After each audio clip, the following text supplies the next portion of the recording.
Rumah Produksi Imaginary, bekerja sama dengan label rekaman Juni Records, menggarap film dokumenter penyanyi Raisa, berjudul Harta Tahta Raisa.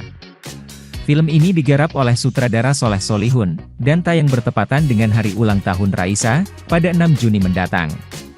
Ternyata, Raisa sempat tidak percaya diri dengan film yang mendokumentasikan perjalanan karirnya ini.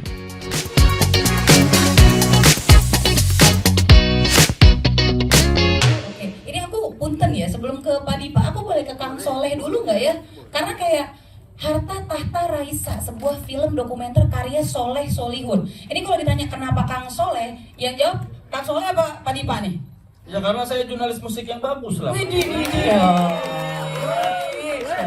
Luar biasa.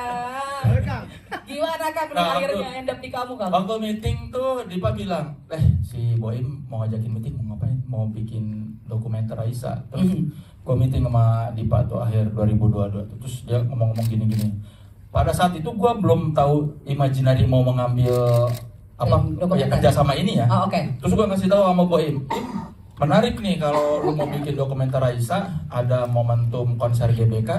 Sebenarnya gue langsung ngasih arahan ke Boim, nanti konsepnya bisa begini, ceritanya ke sini jangan cuma konser GBK. Kalau cuma dokumenter GBK itu nanti jadi kayak behind the scene, kayak terlalu teknikal. Terus kayak kan momen Raisa tuh bukan cuma di GBK, banyak momen yang membawa Raisa dari awal karir sehingga ke GBK. Makanya waktu itu gue bilang, mendingan kalau mau bahas GBK harus membahas Raisa secara keseluruhan. Bagaimana seorang Raisa dari awal sampai akhirnya dia menuju ke GBK itu kan butuh perjalanan panjang, bukan cuma di persiapan konser. Gue cerita banyak, mungkin Boy waktu itu termakan akan presentasi gue ya. Decknya bagus sih, kayak gerak-gerak gitu. Ya, namanya juga jurnalis musik. Keren. Terus kan waktu itu gue bilang sama Dipa sama Ernest tanya, lu mau nggak garap dokumenter? Terus gue kan karena merasa ya ini kan selain film tuh musik itu sik musik aku suka musik. Dinyanyiin nggak tuh?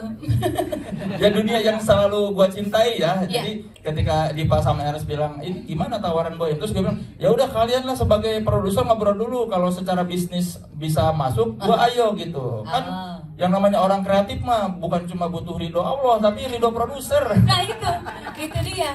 Ya akhirnya ketika Dipa sama Ernest nanya, lu sanggup mah? Gua sanggup, gue bilang. Gua udah kebayang kalau menggarap Raisa, gua bakal membuat seperti apa. Dan kenapa gua mau, selain karena memang secara musik Raisa, kan gua tidak mau menggarap kalau bicara musik, gua tidak mau menggarap musisi yang menurut gua tidak bagus ya. Ya betul. Ada gengsi dong, gengsi sebagai jurnalis paling keren kan. Plus karena gua mengikuti perjalanan Raisa dari album pertama waktu Boim masih belum kaya. Waktu Boim masih wartawan Hai menyambi jadi manajer artis, gue menyaksikan perjalanan Raisa dari waktu di Kemang itu preskon pertama di Kemang, gue diundang gue ini manajerin penyanyi baru namanya Raisa. Karena ada ikatan emosional juga, jadi dengan karir Raisa, jadi makanya beberapa hal itu yang membuat gue oke, ayo deh kita garap gitu. Plus ini kan memadukan antara dua dunia yang gue geluti ya, dunia film dan dunia jurnalistik. Jadi ini kayaknya momen yang ya rezeki lah, gue bisa memadukan passion gue terhadap jurnalistik dan kecintaan gue terhadap film dalam satu karya. Plus ini sesuatu yang masih jarang di Indonesia ya, dokumenter musisi itu. Benar, ini jadi masterpiece-nya Soleh Solihun ya?